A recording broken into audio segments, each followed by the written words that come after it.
It's time to refocus. You have to refocus. I have to refocus. Why? Well, what's been on all of our mind for at least a week now? Horrible terrorist attack. Horrible terrorist attack, Hamas attacks, kidnapping women and kids, and death and destruction, and Israel's counterattacking, and it's the news story out there right now, right? Everything is about that.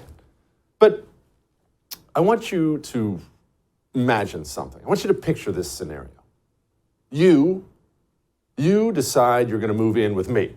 Times are hard, we're gonna be roomies. We're gonna get an apartment together. And you move in with me in our apartment. Don't worry, it's separate bedrooms, don't make it weird. You move in with me, and you start to get the impression that I hate you. And then it goes from just an impression to I flat out tell you all the time, I hate you. And then it actually gets worse than that. We're living together, and it's not just that I hate you, I tell you all the time, I think you're the reason we have any problems at all. And it would be so much better if you just were gone. And then I take it even further. I start to tell you, you frankly deserve to be hurt for what you believe. You deserve locked up, shoot, assaulted, punched. You deserve to be killed for what you believe. Scary situation, right? Imagine that. Imagine living with someone like that. And I'm telling you this over and over and over again. You suck. You're evil. You suck. You should go to prison. You're evil. You deserve to be killed. I'll kill you. Don't make me hurt you. I'll kill you. And then one day, we hear this massive explosion. And we look out the window of our apartment and we see that 100 miles away, there's a big explosion. And we find out that an enemy army has landed and they're marching towards us. Now, is that explosion in enemy army a big deal? Is it really important? There's no question. Should you focus on that at least a little bit, or at least figure out what's going on? Obviously. But for you, in that apartment with me, who wants to kill you, is that the biggest problem? The enemy army, 100 miles away? Is that your biggest problem at the moment? Or do you have bigger fish to fry?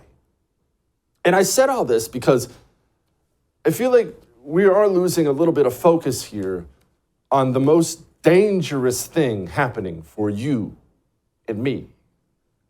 It's not Hamas. Oh, Hamas is dangerous. And yes, Hamas and Hezbollah and those evil terrorist scumbags definitely can kill. There's no question. There's no question it's a dangerous situation going on. This thing could spark into some big world war. There's no question. I'm not dismissing the evil or the danger of that. But you and me have bigger fish to fry right here at home. We have domestic political enemies who want to hurt us. They have announced this over and over and over again. They believe you should be hurt for what you believe, for what you think, for your freedoms. You say what you want, you think what you want, your guns, the traditional values. Ugh. They have announced that overtly, and sometimes they're a little more subtle about it, but they do it over and over and over and over again. And now, because of some gigantic conflict, Israel, Hamas, Gaza, everyone's just supposed to take their eyes off of the guy we're living with who wants to hurt us. Joe Biden was asked about those Islamic extremists in Gaza who rape, murder women and kids. And when Joe Biden was asked about it, keep in mind, extremist is a word he's used for you many, many times. Here's how he described them. Let me know if any of these words sound familiar. Would you support Israeli occupation of Gaza at this point? I think it'd be a big mistake. Look, what happened in Gaza, in my view, is Hamas and the extreme elements of Hamas don't represent all the Palestinian people. And I think that it would be a mistake for Israel to occupy Gaza again. But to going in and taking out the extremists, the Hezbollah is up north, but Hamas down south is a necessary requirement. extremists. Joe Biden, he saw the same video you saw, same video I saw. Dead women, kids, awful stuff, horrible stuff, war, horrible stuff. And you know what Joe Biden thought? He thought those people were extremists, which is very interesting. So I just brought it up. I remember him calling another group of people extremists. Donald Trump and the MAGA Republicans represent an extremism that threatens the very foundations of our republic. Sound familiar? Any of that stuff? You see, the President of the United States of America, he thinks you're the enemy. He feels the exact same way about you and uses the exact same language describing you as he does Hamas. Federal Bureau of Investigation, they have just come up with a special category for Trump supporters in 2024. Did you know that? There was a big article out last week in Newsweek. Did you know about that? The FBI has a special category for you. Right next to those Islamic jihadists is you and your MAGA hat. Did you know that? Did you hear what Hillary Clinton had to say? And sadly, so many of those extremists, those MAGA extremists, take their marching orders from Donald Trump. And when do they break with him? Because at some point, maybe there needs to be a formal deprogramming of the cult members. Extremists, deprogramming. I'm supposed to be very, very distracted right now. And you're going to have to forgive me if I'm not distracted by other things going on, because Michael Hayden, the former head of the CIA, just openly opined on social media about the death, murder, assassination, whatever you want to call it, of a United States Senator, a Republican, Tommy Tuberville, who has displeased him. This is not some crazy 18-year-old college student who just got out of sociology class. This is the man who headed up the largest and most powerful spy agency in the world. Now do you see what I'm talking about the man who's living with you and how we had better focus because we have major problems? You might remember that letter, by the way, speaking of the CIA, that letter that was put out by all these intelligence agency bigwigs after Hunter Biden's laptop came out. Hunter Biden's laptop comes out, they're scrambling, they wanted to call it Russian disinformation, so what do? They go track down a bunch of former intelligence heads who will sign on and say, yeah, definitely Russian disinformation. Well, now we know, beyond a shadow of a doubt, it was Hunter Biden's laptop. This is all verified. Hunter Biden's a felon. This had nothing to do with Russia, everything to do with Hunter Biden. So they tracked down another former CIA director, Leon Panetta, who signed that letter, and they asked him if he regretted having that position of power, having his position in our society, former CIA director, and lying to the American people. Here's how sorry he is about it. And I'd be remiss if I didn't ask you about that letter you signed on to from former intelligence officials saying that the laptop and the emails had all the classic earmarks of a Russian information operation. You don't have any regrets about doing what you did? No, I don't have any regrets about not trusting the Russians. Not a regret in the world. You see, the enemy is here. I saw somebody, I was talking to a Jewish friend of mine over the weekend, and we were talking about what's going on and people we know and the war and plans and Hamas and Hezbollah. We were talking about all kinds of things. And at one point in time, he said something to me that I had to correct him on. And I understand why he said it, because he's very emotional right now. But what he said to me was, if a bunch of Americans were killed, if America was invaded and a bunch of Americans were killed and kidnapped, you wouldn't hear anything about the civilian casualties America was putting on the country as they went and got them back. And I said, look, buddy, I know you're hurting right now, but let me stop you right there. And let me stop every American right there. Every single American. If 20 Chinese divisions landed on the shores of California tomorrow and began raping and pillaging their way eastward towards Washington, D.C., half of the American left would cheer them on. The other half would join their army.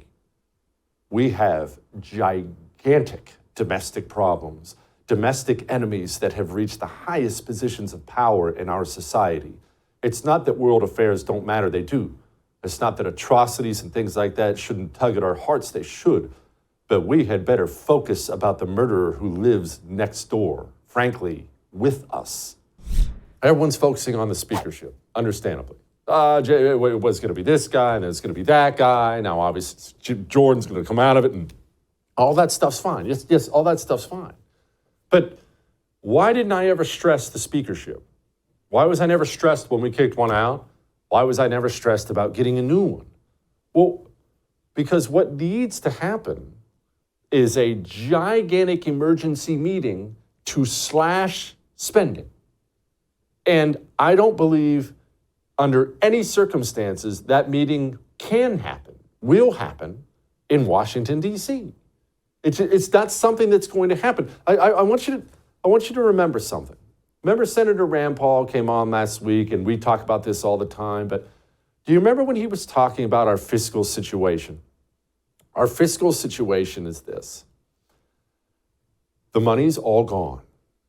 Every single dime the government steals from us in a year, every dime they take in goes now to the entitlements, the big ones, Social Security, Medicare, Medicaid, welfare checks. That takes up every penny. That means everything else is borrowed money. Money we are borrowing and printing, and we're paying interest on it with interest rates rising. I know this is so difficult for people to hear and for people to picture, but there is no money left. It's gone. Every single pet project you want, every cause you want the government to get involved and support, everything will involve borrowing money with interest. Does that change your thinking on doing this or doing that? And again, another reason I wasn't stressed about the speakership is these people in Washington, like Janet Yellen, they sit down and the way they talk, it's as if the money is unlimited and of course we're doing fine. We have money. Well, no, war, we're fine. Can America, can the West afford another war at this time? I think the answer is absolutely. America can certainly afford to stand with Israel and to support Israel's military needs. And we also can and must support Ukraine in its struggle against Russia. And look, the American economy is doing extremely well.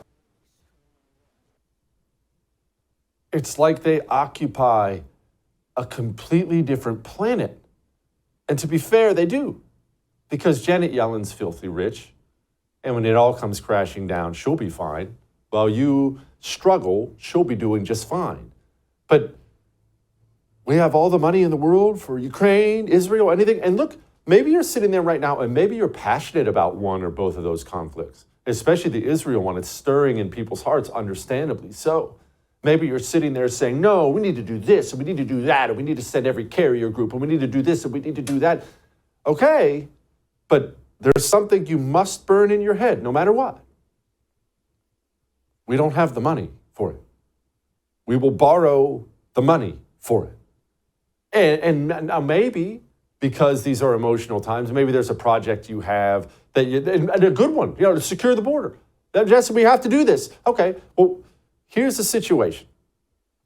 We are a family. We have blown through our budget. We've spent every dime. We have racked up the credit cards. They're all maxed out. Now we have to borrow money for everything. And so now the family car breaks down. And you come to me and say, in a panic, and you say, Jesse, no. We have to fix the car. Jesse, you don't understand. We have to fix the car. We need the car. And I won't argue with that. Yes, we have to fix the car. We need the car. But that doesn't put the money in the bank account.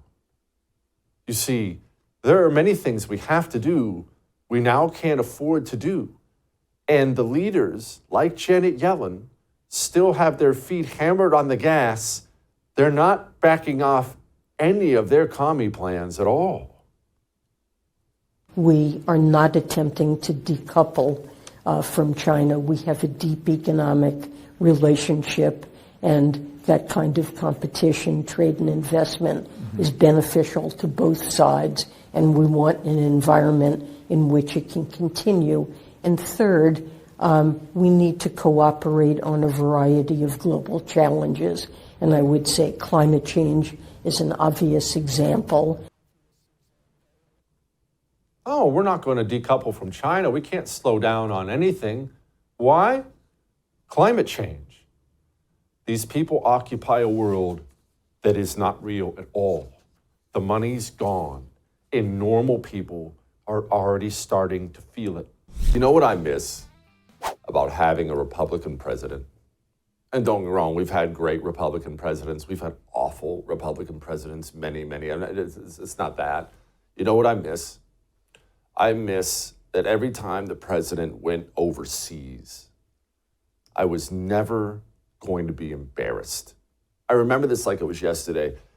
Every time Obama went overseas, because he's a filthy America-hating communist, he would always go overseas and just dog on us, apologize for us. America's always screwed up. And so every time they would announce he was going overseas, I would wince. Joe Biden will do that too. Oh yeah, America sucks, same commie stuff. Only Joe Biden found a way to one-up how embarrassing Obama was. Now, not only is he an America-hating commie, he just sounds like he's half freaking dead.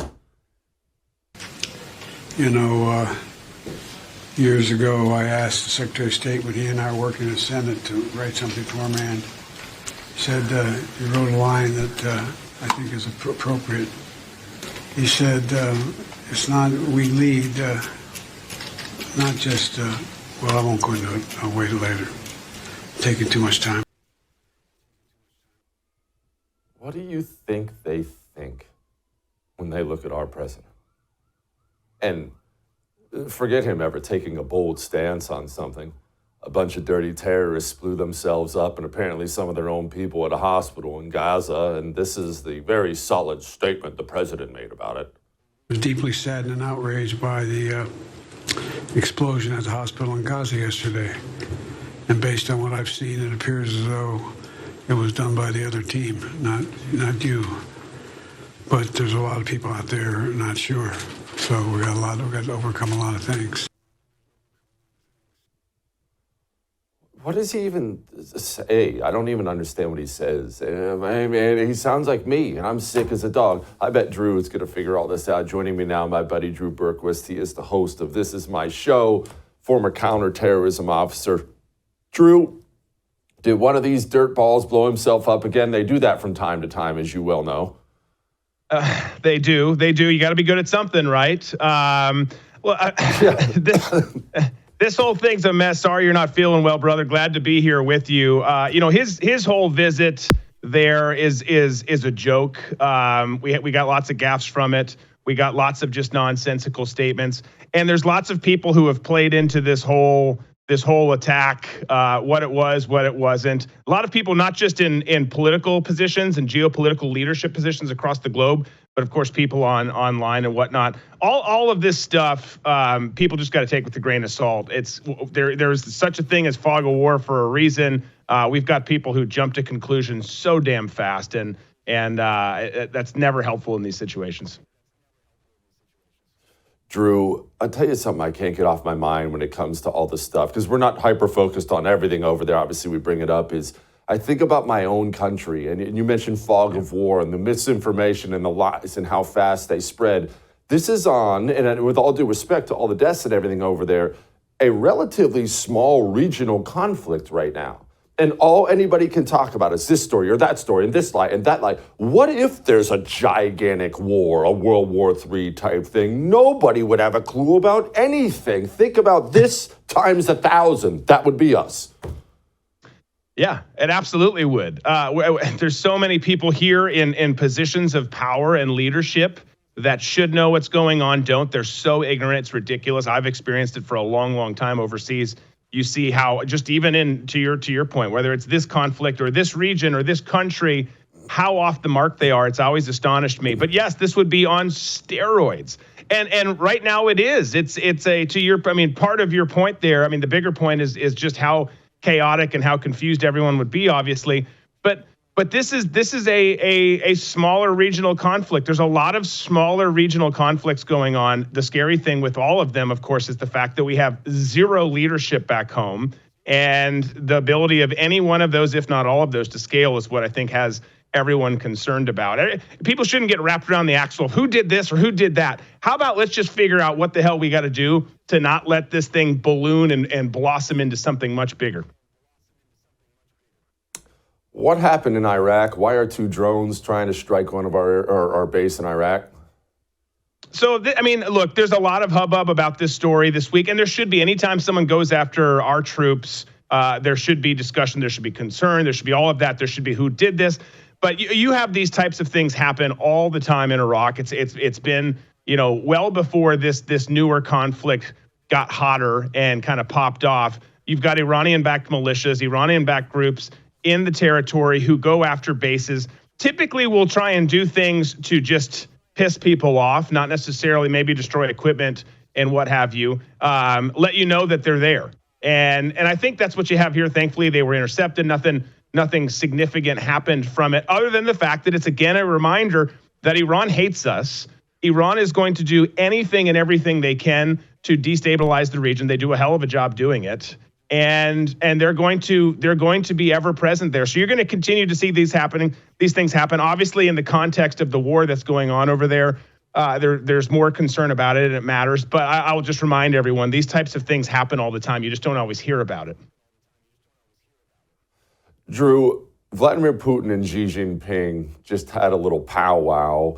And this comes on the heels of, a U.S.-based system being used against Russia for allegedly the first time in Ukraine. I think that's hilarious they're calling it the first time, but still, for the first time in Ukraine. Are we supposed to connect any dots here? Well, there's a lot of dots. First and foremost is as I think we've discussed before, I think the most important thing with this relationship is how it's blossoming. And it's blossoming not just on strategic and tactical levels, but economic levels. $190 billion in trade between the two last year. This friendship's getting tighter, and as they get tighter and they bring in other people all around them, it sparks disaster for us because we're getting left behind on so many fronts. Again, economically, strategically, in terms of what people are doing on the continent of Africa, even, or you name it, some other place that no one pays attention to. China and Russia are playing the long game. In terms of the actual strike itself, I think it's just a stark reminder of how anytime we have these announcements of here's the newest, latest technology that the United States is sending over, it's not just the funding, but then you'd get into, okay, well, what is the technology? What is the equipment and weaponry that's being sent? And you see these things, and every time that something such as this missile system would go over, you're like, well, that's not good, because this is going to be used like small arms could be, but on a much bigger scale and further reach into different territories. This is going to be used to attack Russians and Russian installations, which is what happened here. They hit two different Russian installations, and all this is another opportunity for things to escalate. And everyone's super focused. Americans can only focus on one thing at a time. So everyone's super focused on the new hot war in Israel. That might expand, and I hope and pray it doesn't, but it likely is going to expand some beyond where it is now. Meanwhile, they've forgotten about the conflict going on over there, which we shouldn't be in, we shouldn't be a part of, but we are. And you've got Zelensky taking a break from dancing to fire missiles at Russian bases that we gave him. Everyone's focused on the speech, right? Joe Biden just gave a speech. Money for you. Sure, we'll just borrow money. Let's set aside that speech for our purposes here tonight on Right. I want you to listen to something, and you're going to listen for two different things as you listen to this. This is a longer clip than we normally play you. It's Joe Biden being interviewed on a plane. And here are the two different things I want you to listen for. And it's way, way long. Just stay with me. These are the two things you're going to listen for. One, I want you to listen for the balancing act Democrats in this nation, the balancing act they try to walk, the tightrope they have to walk at all times. This is what I mean. Remember, the communist, he thrives. He thrives on two things. There are two things that fuel communism. Two things. Lies, and those tie directly into the second thing. Your apathy. you must remain apathetic and unaware. So if you're a communist like Joe Biden, AOC, I mean, take your pick. It's really the communists behind Joe Biden. But if you're one of these types, here's what I mean. When you give an interview, you're going to use language, you want to use language that is letting your rabid, communist, murderous base know that you are with them, that you are actually going to hurt the people they want to hurt. You have to let them know that. But you can't be too overt about it because you rely on the American communist media to run cover for you, and they will run cover for you as long as you're not too overt about it. So here's what communists do. What they do is they slowly but surely, over time, use language to other or create enemies of people they hate. We've talked about this before. We're going to talk about it again. What have they called you over and over and over again? 4, 5, 6 years. What language have they used to describe you? Extremist, extreme, extremist, threat to democracy. And what happens every time there's a horrible shooting? They call it a mass shooting and they blame you and guns. Whenever they use language like extreme, extremist, mass shooting, that's the same language they use to describe you. In this clip, you'll hear it when he's kind of talking about Hamas, but what he's doing is he's taking what people think about Hamas and he's making sure his domestic political enemies are lumped into the same thing. Okay, so that's the first thing I want you to listen for, the language they use. There's a second thing I want you to listen for, though. I want you to listen to just how gone Joe Biden is. And look, we've played a million clips about Joe Biden screwing things up, can't talk, sounds half asleep. Joe Biden is not going to be running to be the Democrat nominee in 2024. I know you've heard me say that a million times. I've been telling you that for a couple years. There's just no way they can prop this guy up again. This is a little long. Listen for the language. Look at his condition.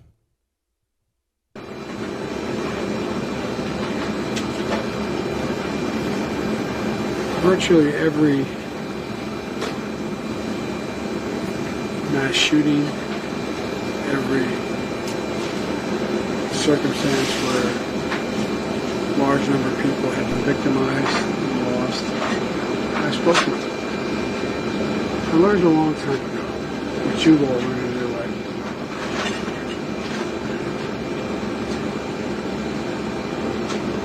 When someone's going through something that is beyond their comprehension, they've ever thought they'd have to go through.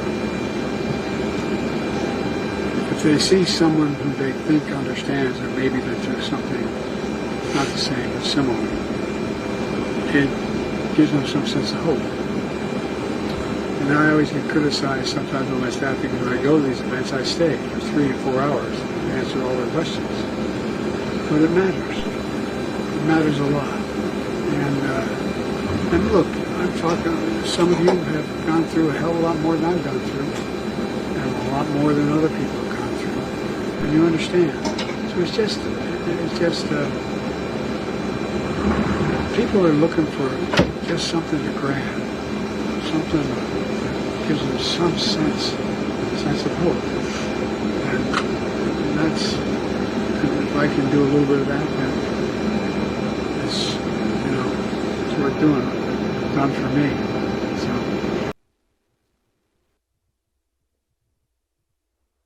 Yeah. But you notice, talking about Hamas, terror, what's he reference?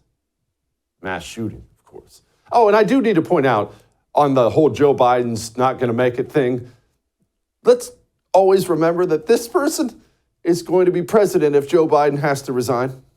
So let us today celebrate America's diversity and our collective commitment to inclusion and the importance of equity. Yes, I just did do DEI.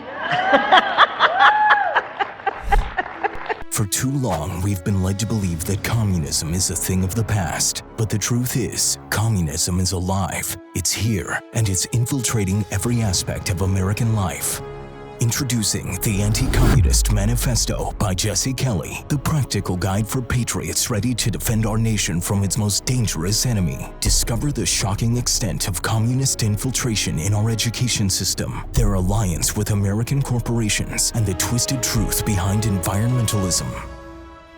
This eye-opening book exposes the true face of communism and empowers you to fight back. Join the fight for freedom. Pre-order your copy of the Anti-Communist Manifesto today by going to jessekellybook.com.